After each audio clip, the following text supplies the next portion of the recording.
Hello दोस्तों, स्वागत है आप सभी का आपके अपने यूट्यूब चैनल एजुकेटेड भारत में। दोस्तों, आज हम इस वीडियो में मोस्ट इम्पॉर्टेंट टॉपिक देखने वाले हैं जो है प्रमुख व्यक्तियों के उपनाम। देखिए, इस टॉपिक से बहुत सारे क्वेश्चन एग्जाम में बनते हैं, तो इसीलिए ये वीडियो आप लोगों के लिए मोस्ट इम्पॉर्टेंट होने वाला है। तो प्लीज़ वीडियो को एंड तक ज़रूर देखिएगा। वीडियो पसंद आया तो लाइक एंड शेयर ज़रूर कीजिएगा। अगर अभी तक चैनल को सब्सक्राइब नहीं किया है तो प्लीज़ चैनल को सब्सक्राइब करके बेल आइकन ज़रूर प्रेस कीजिएगा। चलिए स्टार्ट करते हैं। फर्स्ट क्वेश्चन देखिए, बाल गंगाधर तिलक का उपनाम क्या है? तो देखिए, किस उपनाम से जाने जाते हैं बाल गंगाधर तिलक? तो करेक्ट ऑप्शन यहाँ पर बी हो जाएगा, लोकमान्य के नाम से जाने जाते हैं बाल गंगाधर तिलक। देखिए, अंग्रेज सरकार की नीतियों के विरोध के चलते एक समय जो बाल गंगाधर तिलक हैं उन्हें कई सारे मुकदमे और उत्पीड़न का सामना करना पड़ा था। साल 1897 में पहली बार तिलक पर राजद्रोह का मुकदमा चला और उन्हें जेल भेज दिया गया था। इस मुकदमे और सजा के चलते उन्हें लोकमान्य की उपाधि मिली थी। तो लोकमान्य के नाम से कौन जाने जाते हैं? तो ये उपाधि बाल गंगाधर तिलक के पास थी। सुभाष चंद्र बोस का उपनाम क्या है? तो देखिए, करेक्ट ऑप्शन यहाँ पर ए हो जाएगा, नेताजी। ये सुभाष चंद्र बोस जी का उपनाम है। देखिए, जर्मन के तानाशाह एडोल्फ हिटलर ने सुभाष चंद्र बोस को सबसे पहली बार नेताजी कहकर बुलाया था। देखिए, एक क्वेश्चन तो यही बनता है कि नेताजी किसका उपनाम है, और दूसरा क्वेश्चन ये बनता है कि किसने नेताजी कहकर बुलाया था सुभाष चंद्र बोस जी को पहली बार। तो करेक्ट ऑप्शन यहाँ पर एडोल्फ हिटलर हो जाता है। रविंद्रनाथ टैगोर का उपनाम क्या है? तो देखिए, करेक्ट ऑप्शन यहाँ पर डी हो जाएगा, सभी, यानी कि उपरोक्त सभी, मतलब विश्व कवि, गुरुदेव, कवि गुरु, ये सभी रविंद्रनाथ टैगोर के उपनाम हैं। देखिए, बंगाल के कवि कहे जाने वाले टैगोर को गुरुदेव, कवि गुरु और विश्व कवि जैसे उपनामों से जाना जाता था। गांधी जी का उपनाम क्या है? तो देखिए, इनमें से गांधी जी का उपनाम क्या है? तो करेक्ट ऑप्शन डी हो जाएगा, सभी, मतलब राष्ट्रपिता, महात्मा, बापू, इन सभी नाम से गांधी जी को जाना जाता है। देखिए, गांधी जी को महात्मा, बापू और राष्ट्रपिता के रूप में भी जाना जाता है। महात्मा की उपाधि उन्हें रविंद्रनाथ टैगोर ने प्रदान की थी। देखिए, ये क्वेश्चन बहुत बनता है, इसलिए आपको याद रखना है कि रविंद्रनाथ टैगोर के द्वारा महात्मा की उपाधि दी गई थी गांधी जी को। पंजाब केसरी तथा शेर पंजाब के नाम से किसे जाना जाता है? तो देखिए, करेक्ट ऑप्शन यहाँ पर इसका डी हो जाएगा। लाला लाजपत राय को पंजाब केसरी तथा शेर पंजाब के नाम से जाना जाता है। देखिए, लाला लाजपत राय को बहुत से लोग शेर पंजाब या पंजाब का शेर कहते हैं। उन्होंने भारत की आज़ादी की लड़ाई में सक्रिय रूप से भाग लिया था। उन्हें पंजाब केसरी की उपाधि से भी सम्मानित किया गया था। चाचा तथा पंडित जी के नाम से किसे जाना जाता है? तो देखिए, इनमें से किसे चाचा तथा पंडित जी के नाम से जाना जाता है? तो करेक्ट ऑप्शन ए हो जाएगा, जवाहरलाल नेहरू को चाचा नेहरू और पंडित जी के नाम से जाना जाता है। देखिए, बच्चों को बेहद पसंद करने तथा उनके बीच अपनी लोकप्रियता की वजह से पंडित जवाहरलाल नेहरू चाचा के नाम से भी जाने जाते हैं। मदन मोहन मालवीय का उपनाम क्या है? तो देखिए, करेक्ट ऑप्शन यहाँ पर डी हो जाएगा, महामना। ये मदन मोहन मालवीय का उपनाम है। देखिए, महात्मा गांधी ने उन्हें महामना की उपाधि प्रदान की थी। अगर आपसे पूछा जाए कि इन्हें महामना की उपाधि किसने दी है, तो महात्मा गांधी के द्वारा मदन मोहन मालवीय को महामना की उपाधि दी गई थी। लौह पुरुष तथा सरदार के नाम से किसे जाना जाता है? तो देखिए, करेक्ट ऑप्शन यहाँ पर ए हो जाएगा, वल्लभ भाई पटेल को लौह पुरुष और सरदार के नाम से जाना जाता है। देखिए, भारत की मजबूती में सरदार वल्लभ भाई पटेल का अहम योगदान रहा है। उन्होंने भारत में कई छोटी और बड़ी रियासतों को शामिल किया, इसीलिए उन्हें भारत का लौह पुरुष कहा जाता है। मिसाइल मैन के नाम से किसे जाना जाता है? तो देखिए, करेक्ट ऑप्शन यहाँ पर इसका बी हो जाएगा, एपीजे अब्दुल कलाम जी को मिसाइल मैन के नाम से जाना जाता है। देखिए, भारत को बैलिस्टिक मिसाइल और लॉन्चिंग टेक्नोलॉजी में आत्मनिर्भर बनाने के कारण ही उनका नाम मिसाइल मैन पड़ा। एपीजे अब्दुल कलाम को देश के नागरिक अंतरिक्ष कार्यक्रम और सैन्य मिसाइल विकास में उनकी महत्वपूर्ण भूमिका के लिए जानते हैं। मेजर ध्यानचंद्र का उपनाम क्या है? तो देखिए, करेक्ट ऑप्शन यहाँ पर इसका बी हो जाएगा, हॉकी का जादूगर। ये मेजर ध्यानचंद्र का उपनाम है। देखिए ध्यानचंद्र को हॉकी खेल में महारत हासिल थी और वो गेंद को अपने नियंत्रण में रखने में इतने निपुण थे कि वो हॉकी जादूगर और द मैजिशियन जैसे नामों से प्रसिद्ध हो गए थे। सुनील गावस्कर का उपनाम क्या है? देखिए इनमें से क्या नाम है सुनील गावस्कर का उपनाम? तो सी करेक्ट हो जाएगा, लिटिल मास्टर। ये उपनाम है सुनील गावस्कर का। देखिए सुनील गावस्कर को लिटिल मास्टर के नाम से भी जाना जाता है। 1970 के दशक में उनके कौशल को देखने के बाद टिप्पणीकारों द्वारा उन्हें ये नाम दिया गया था। हरियाणा हरिकेन के नाम से किसे जाना जाता है? तो देखिए करेक्ट ऑप्शन यहाँ पर डी हो जाएगा, कपिल देव को हरियाणा हरिकेन के नाम से जाना जाता है। देखिए कपिल देव की कप्तानी में टीम इंडिया ने 1983 का विश्व कप जीता था। उन्हें एक ऑलराउंडर माना जाता है और उन्हें हरियाणा तूफान या हरियाणा हरिकेन के नाम से जाना जाता है। चक्रवर्ती राजगोपालाचारी का उपनाम क्या है? तो देखिए करेक्ट ऑप्शन यहाँ पर डी हो जाएगा, राजा जी। ये उपनाम है चक्रवर्ती राजगोपालाचारी का। सी राजगोपालाचारी को राजा जी के नाम से भी जाना जाता है। वह स्वतंत्रता सेनानी और राजनीतिक नेता थे। वह भारत के प्रथम भारतीय और अंतिम गवर्नर जनरल थे। चितरंजन दास का उपनाम क्या है? तो देखिए इनमें से किस नाम से जाने जाते थे चितरंजन दास? तो करेक्ट ऑप्शन बी हो जाएगा, देशबंधु। ये चितरंजन दास का उपनाम है। देखिए चितरंजन दास या CR दास को लोकप्रिय रूप से देशबंधु कहा जाता था। वह भारतीय स्वतंत्रता आंदोलन के दौरान एक भारतीय स्वतंत्रता सेनानी, राजनीतिक कार्यकर्ता और वकील थे और बंगाल में ब्रिटिश राज के दौरान स्वराज पार्टी के संस्थापक थे। तो चितरंजन दास जी का नाम क्या था, उपनाम अगर पूछा गया तो देशबंधु के नाम से ये जाने जाते थे। JP लोकनायक के नाम से किसे जाना जाता है? तो देखिए करेक्ट ऑप्शन यहाँ पर इसका ए हो जाएगा, जयप्रकाश नारायण को लोकनायक के रूप में भी जाना जाता है। देखिए जयप्रकाश नारायण को लोकनायक के नाम से जाना जाता है। भारत छोड़ो आंदोलन में उन्होंने सक्रिय भूमिका निभाई थी। संपूर्ण क्रांति जयप्रकाश नारायण का विचार व नारा था। देखिए कई बार क्वेश्चन पूछा जाता है कि संपूर्ण क्रांति किसके द्वारा दिया गया नारा है, तो आपको याद रखना है ये जयप्रकाश नारायण के द्वारा दिया गया है। दोस्तों अगर वीडियो अच्छा लग रहा है तो प्लीज एक लाइक जरूर कर दीजिए। आपका एक लाइक बहुत ज्यादा मोटिवेट करता है और प्लीज वीडियो को बहुत ज्यादा शेयर कर दीजिए दोस्तों। और जो आपको मैराथन वीडियोस चाहिए हैं उस पर भी काम चल रहा है, जल्दी ही अपलोड कर दी जाएगी। और कौन से वीडियोस आपको चाहिए हैं कमेंट करके हमें जरूर बता दीजिए, क्योंकि आप जैसा वीडियो बताते हैं वही वीडियो मैं बनाने की कोशिश करती हूँ ताकि एग्जाम में आपको हेल्प मिल सके। तो प्लीज सपोर्ट कीजिए दोस्तों वीडियो को शेयर करके, और पसंद आए तो लाइक करना बिल्कुल भी मत भूलिए, और पहली बार विजिट कर रहे हैं तो सब्सक्राइब किए बिना तो बिल्कुल भी मत जाइएगा। चलिए स्टार्ट करते हैं। देखिए तूतीय हिंद के नाम से किसे जाना जाता है? तो करेक्ट ऑप्शन यहाँ पर बी हो जाएगा, अमीर खुसरो को तूतीय हिंद के नाम से जाना जाता है। देखिए अमीर खुसरो को संगीत उद्योग में तूतीय हिंद के रूप में पहचाना जाता है। खुसरो को 14वीं शताब्दी के फारसी साहित्य के 4 महान स्तंभों में से एक माना जाता है। कौटिल्य चाणक्य के नाम से किसे जाना जाता है? तो देखिए इनमें से किसे जानते हैं हम? तो करेक्ट ऑप्शन ए हो जाएगा, विष्णुगुप्त को कौटिल्य और चाणक्य के रूप में जाना जाता है। देखिए चाणक्य चंद्रगुप्त मौर्य के महामंत्री थे। वे कौटिल्य तथा विष्णुगुप्त नाम से भी विख्यात थे। समुद्रगुप्त का उपनाम क्या है? तो देखिए करेक्ट ऑप्शन यहाँ पर इसका ए हो जाएगा, भारत का नेपोलियन। देखिए कई बार क्वेश्चन पूछ लिया जाता है कि भारत के नेपोलियन के नाम से कौन जाना जाता है, तो समुद्रगुप्त का उपनाम है भारत का नेपोलियन। देखिए समुद्रगुप्त को मुख्य रूप से उनके कई सैन्य अभियानों के लिए जाना जाता है। ब्रिटिश इतिहासकार विंसेंट स्मिथ ने सबसे पहले उन्हें भारतीय नेपोलियन कहकर बुलाया था। तो ये भी याद रखना है कि किसने बोला था और किसे बोला जाता है भारतीय नेपोलियन, तो समुद्रगुप्त को बोला जाता है। भारत का शेक्सपियर के नाम से किसे जाना जाता है? देखिए मोस्ट इंपॉर्टेंट क्वेश्चन है ये, कई बार रिपीट होता है। करेक्ट ऑप्शन ए हो जाएगा, महाकवि कालिदास को शेक्सपियर के नाम से जाना जाता है। देखिए भारत में कालिदास भारत के शेक्सपियर के नाम से लोकप्रिय हैं। वह प्राचीन भारत के सबसे महान संस्कृत कवि और नाटकीय लेखक में से एक हैं। निराला के नाम से किसे जाना जाता है?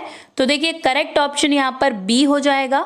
सूर्यकांत त्रिपाठी को निराला के नाम से भी जाना जाता है।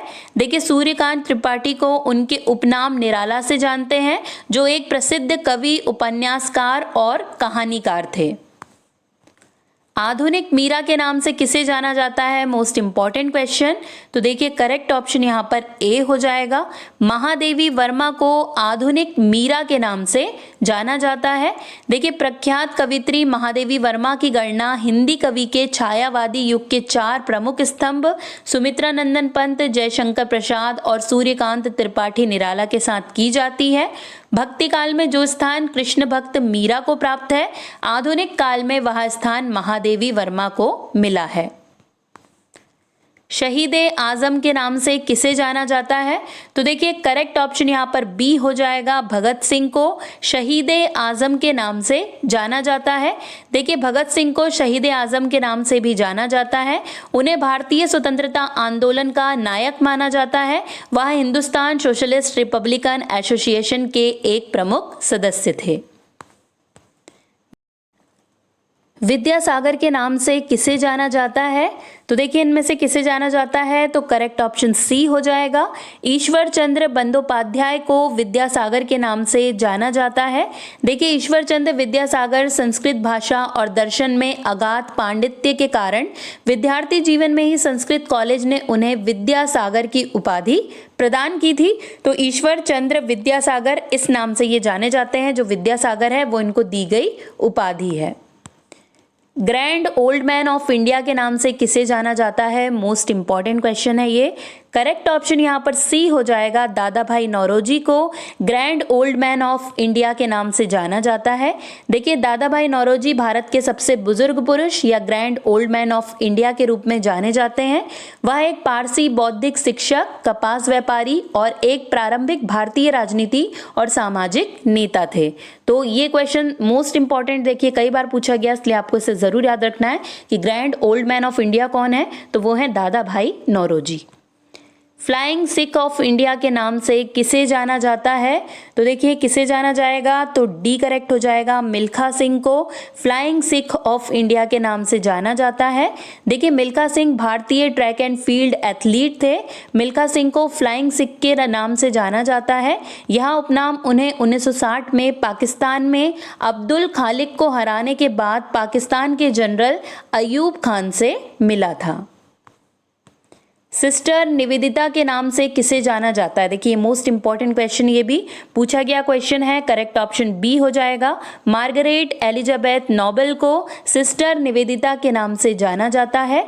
देखिए 28 जनवरी 1898 को मार्गरेट नोबेल भारत आई थी। बाद में 25 मार्च 1898 को स्वामी विवेकानंद ने उनको विधि के साथ ब्रह्मचारिणी व्रत की दीक्षा देकर उनका नाम निवेदिता रखा था। तो ये आपको याद रखना है कि नाम किसने दिया है उन्हें? तो ये स्वामी विवेकानंद जी के द्वारा दिया गया नाम है सिस्टर निवेदिता। भारत के निम्नलिखित नेता में से किसे देश रत्न के रूप में जाना जाता है? तो देखिए इनमें से किसे देश रत्न के रूप में जाना जाता है? तो करेक्ट ऑप्शन सी हो जाएगा। राजेंद्र प्रसाद, जिन्हें देश रत्न के रूप में जाना जाता है। देखिए डॉक्टर राजेंद्र प्रसाद 1950 से 1962 मतलब 2 कार्यकाल तक भारत के पहले राष्ट्रपति थे। स्वतंत्रता के बाद उन्हें भारत की संविधान सभा के अध्यक्ष के रूप में चुना गया। उन्हें वर्ष 1962 में सर्वोच्च नागरिक पुरस्कार भारत रत्न से सम्मानित किया गया था। मिल्क मैन ऑफ इंडिया के नाम से किसे जाना जाता है? देखिए इनमें से कौन है मिल्क मैन ऑफ इंडिया? तो बी करेक्ट हो जाएगा। वी कुरियन यानी वर्गीस कुरियन को मिल्क मैन ऑफ इंडिया के नाम से जाना जाता है। देखिए श्री वी कुरियन यानी कि वर्गीस कुरियन एक भारतीय अभियंता और उद्यमी थे, जिन्हें भारत की श्वेत क्रांति का जनक माना जाता है और उन्हें मिल्क मैन ऑफ इंडिया के रूप में भी जाना जाता है। आशुतोष मुखर्जी का उपनाम क्या है? तो देखिए करेक्ट ऑप्शन यहाँ पर क्या हो जाएगा? तो सी ऑप्शन करेक्ट है। बंगाल का शेर के नाम से आशुतोष मुखर्जी को जाना जाता है। देखिए आशुतोष मुखर्जी उच्च आत्मसम्मान, साहस और शैक्षणिक अखंडता के लिए उन्हें अक्सर बांग्लार बाघ यानी कि बंगाल टाइगर कहा जाता है। किस कवि को प्रकृति का सुकुमार कवि कहा जाता है?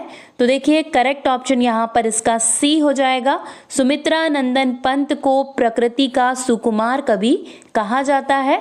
देखिए छायावादी युग के महान कवि सुमित्रा नंदन पंत को प्रकृति के सुकुमार कवि के नाम से हिंदी साहित्य में जाना जाता है। उन्होंने प्रकृति के माध्यम से हर भाव को बड़ी ही सुंदरता से शब्दों में प्रस्तुत किया है। ये उनकी विशेषता थी, इसी कारण से उन्हें प्रकृति का सुकुमार कवि कहा जाता है। भारत की कोकिला के नाम से किस भारतीय महिला को जाना जाता है?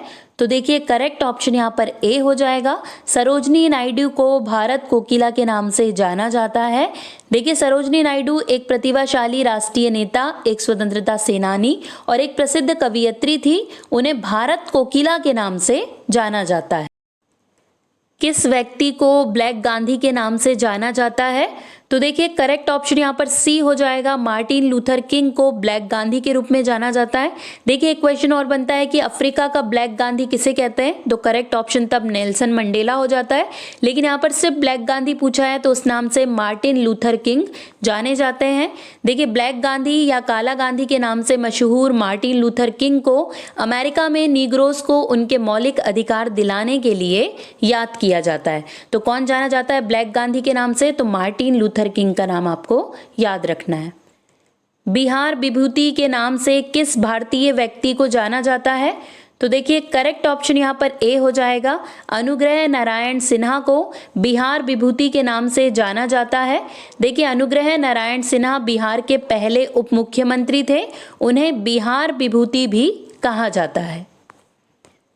किस भारतीय व्यक्ति को स्पैरो के नाम से जाना जाता है? देखिए इनमें से कौन है जिसे स्पैरो के नाम से जाना जाता है? तो करेक्ट ऑप्शन बी हो जाएगा। जनरल राजेंद्र सिंह को स्पैरो के नाम से जाना जाता है। देखिए मेजर जनरल राजेंद्र सिंह एक भारतीय सेना अधिकारी और भारतीय संसद के निचले सदन लोकसभा के 2 बार सदस्य थे। उन्हें स्पैरो उपनाम दिया गया था। किस भारतीय व्यक्ति को ताऊ के नाम से जाना जाता है? तो देखिए इनमें से कौन है जिसे ताऊ के नाम से जाना जाता है? तो करेक्ट ऑप्शन सी हो जाएगा। चौधरी देवीलाल को ताऊ के नाम से जाना जाता है। देखिए चौधरी देवीलाल एक भारतीय राजनीतिज्ञ थे। उन्होंने 1989 से 1991 तक बीपी सिंह और चंद्रशेखर के अधीन भारत के 6ठे उप प्रधानमंत्री के रूप में कार्य किया। वे लोकप्रिय रूप से ताऊ के नाम से जाने जाते थे। निम्नलिखित में से किसे आंध्र केसरी के नाम से जाना जाता है? तो देखिए करेक्ट ऑप्शन यहाँ पर ए हो जाएगा। टी प्रकाशम को आंध्र केसरी के नाम से जाना जाता है। देखिए टी प्रकाशम को आंध्र केसरी के नाम से जाना जाता है। वे स्वतंत्रता सेनानी और संविधान सभा के सदस्य थे। वे नए आंध्र प्रदेश राज्य के मुख्यमंत्री थे जो भाषाई लाइनों के साथ मद्रास राज्य के विभाजन के बाद बना था। तो याद रखना है टी प्रकाशम आंध्र केसरी उपनाम से जाने जाते थे। उड़न परी के नाम से किस भारतीय महिला को जाना जाता है? देखिए मोस्ट इंपॉर्टेंट क्वेश्चन है ये। करेक्ट ऑप्शन यहाँ पर बी हो जाएगा। पीटी उषा को उड़न परी के रूप में जाना जाता है। देखिए पीटी उषा केरल राज्य की रहने वाली एक ट्रैक एंड फील्ड एथलीट थी। वह गोल्डन गर्ल और उड़न परी जैसे उपनामों से भी जानी जाती हैं। किस भारतीय व्यक्ति को कश्मीर का अकबर कहा जाता है? तो देखिए करेक्ट ऑप्शन यहाँ पर सी हो जाएगा। जैनुल आबदीन को कश्मीर का अकबर कहा जाता है। देखिए सुल्तान जैनुल आबिदीन को कश्मीर के अकबर के रूप में प्रतिष्ठित किया गया था। जैनुल आबिदीन कश्मीर के 8वें सुल्तान थे। कलहण के राजतरंगिणी ने उनके शासनकाल के विवरण का उल्लेख किया है। देखिए राजतरंगिणी में जैनुल आबिदीन के शासनकाल का विवरण किया गया है। किसके द्वारा?